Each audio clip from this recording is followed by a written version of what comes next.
नमस्कार, स्वागत है आपका डॉक्टर साहिब में और मैं हूं आपके साथ सौम्या राठी। डॉक्टर साहब के आज के एपिसोड में हम बात करने वाले हैं कि अक्सर बदलते मौसम के साथ कान में कई तरीके की दिक्कतें शुरू हो जाती है, कान बहने की समस्या होती है, कान में दर्द की समस्या होती है। तो आज जानेंगे कि इसके कारण क्या है और आराम कैसे मिलेगा। और ये सब कुछ बताने के लिए इस वक्त मेरे साथ बैठी हैं डॉक्टर रश्मि प्रसाद, जो कि बिहार के सबसे जाने माने ईएनटी डॉक्टर्स में से एक हैं। सबसे पहले मैम नमस्कार, बहुत बहुत स्वागत है आपका। Thank you so much. बदलते मौसम के साथ कान बहने की शिकायतें बहुत लोगों को होती है, कान के दर्द से लोग परेशान हो जाते हैं। ऐसे में मैं आज चाहूंगी आप हमारे दर्शकों को बताएं कि बदलते मौसम में कान में दिक्कतें ऐसे क्यों शुरू हो जाती है, आराम कैसे मिलेगा।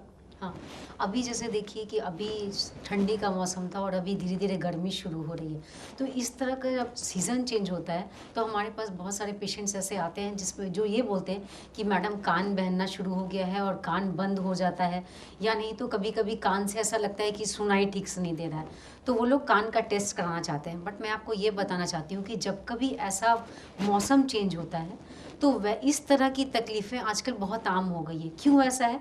क्योंकि जब ऐसा, जैसे कि अभी देखो, अभी दोपहर के समय बहुत गर्मी रहती है, बट रात के समय जब होता है तो मौसम ठंड हो जाता है, बट लोग एसी यूज़ करते हैं और पंखा चलाना शुरू कर देते हैं।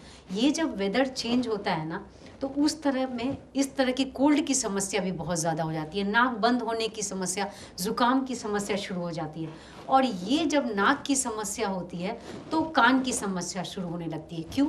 इसका कारण ये है कि जैसे कि मैंने पिछले की कभी वीडियो में भी ये बताया है कि नाक का जो पीछे का हिस्सा और कान के बीच का हिस्सा एक ट्यूब से जुड़ा होता है, जिसको हम लोग यूस्टेशियन ट्यूब कहते हैं। तो जब कभी ज़ुकाम होगा या नाक बंद होगा तो आपको कान की समस्या शुरू होने ही लगेगी। और ये बच्चों में बहुत कॉमन होता है, क्योंकि ये जो ट्यूब होता है यूस्टेशियन ट्यूब, उसके कारण हमारे कान के बीच वाले हिस्से का वेंटिलेशन होता है। हमारे कान में हवा बाहर से नहीं जाती, क्योंकि बाहर तो कान का टिम्पैनिक मेम्ब्रेन पर्दा होता है। बेसिकली वेंटिलेशन हमारे यूस्टेशियन ट्यूब से होता है। और जब कभी ज़ुकाम और सर्दी और इस तरह के सीज़न चेंज में जब पेशेंट्स रनिंग नोज़ और नेज़ल कंजेशन कंप्लेन करते हैं तो उसमें यूस्टेशियन ट्यूब में कभी कभी ब्लॉकेज हो जाता है, और जिसके कारण हमारे कान का वेंटिलेशन नहीं हो पाता है। वेंटिलेशन अगर नहीं होता है तो धीरे धीरे क्या होता है, जब कभी किसी भी पार्ट में अगर एयर का सप्लाई कम होने लगे तो ग्रेजुअली वहाँ पे नेगेटिव प्रेशर डेवलप करने लगता है। नेगेटिव प्रेशर करने से क्या होता है, धीरे धीरे आपका पर्दा अंदर की तरफ खिंचता है, क्योंकि नेगेटिव प्रेशर कान के बीच वाले हिस्से में डेवलप कर रहा है। और उसके कारण पेशेंट्स को कान बंद होने की समस्या शुरू होती है। वो बोले कि मैडम मेरा कान बिल्कुल बंद हो जाता है, और मतलब फ्लाइट्स वगैरह में जाते हैं तो ये प्रॉब्लम उनकी और ज़्यादा बढ़ जाती है।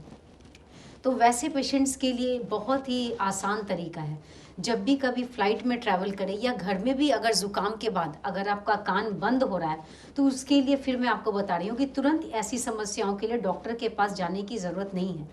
अगर आप, सबसे अच्छा तरीका है कि आप वालसलवा करें। वालसलवा कैसे करते हैं? नाक बंद करके और मुंह बंद करके, जैसे बलून जैसे हम लोग फुलाते हैं वैसे करना है, इस तरह से। इसको वालसलवा मैन्योर कहते हैं। इससे क्या होगा, अभी मेरा नाक बंद है और मुंह भी मैंने बंद कर लिया है, तो अब जो हवा जो मैं ले रही हूँ प्रेशर, वो तो बाहर निकल नहीं सकता है, तो वो जाएगा कहाँ से? वो हमारे यूस्टेशियन ट्यूब में हवा जाएगी। जो मैंने कहा कि नाक के पीछे के हिस्से में और कान के बीच वाले हिस्से को एक ट्यूब जोड़ती है, जिसको यूस्टेशियन ट्यूब कहते हैं। तो ये जो हवा है वो बैक प्रेशर से यूस्टेशियन ट्यूब में जाएगी और उससे हमारे कान के बीच वाले हिस्से का वेंटिलेशन होगा। तो ये जो बंद की समस्या धीरे धीरे आपकी खुद ही ठीक हो जाएगी। तो हम लोग पेशेंट को बोलते हैं कि आप वालसलवा मैन्योर कीजिए। एक बार जब कर रहे हैं, एक सीटिंग में 20-25 बार करना है, और सुबह शाम आप वालसलवा कर सकते हैं। दूसरी बात है, स्टीम लेना भी बहुत फ़ायदा होता है। कितने लोग बोलते हैं मैडम कान में, बोले नहीं, कान में स्टीम नहीं लेना है, नाक में लेना है। जैसे कि मैंने फिर आपको बताया कि हमारे नाक से ही कान में हवा जाती है, तो अगर आप स्टीम इनहेलेशन करोगे तो आपकी नाक खुल जाएगी। नाक जब खुलेगा तो वो प्रॉपर वेंटिलेशन हमारे कान के बीच वाले हिस्से से होगा। किसके थ्रू? यूस्टेशियन ट्यूब के थ्रू। तो कान के बीच वाले हिस्से में जब प्रॉपर वेंटिलेशन होगा तो आपका यह बंद का सिलसिला भी बंद हो जाएगा।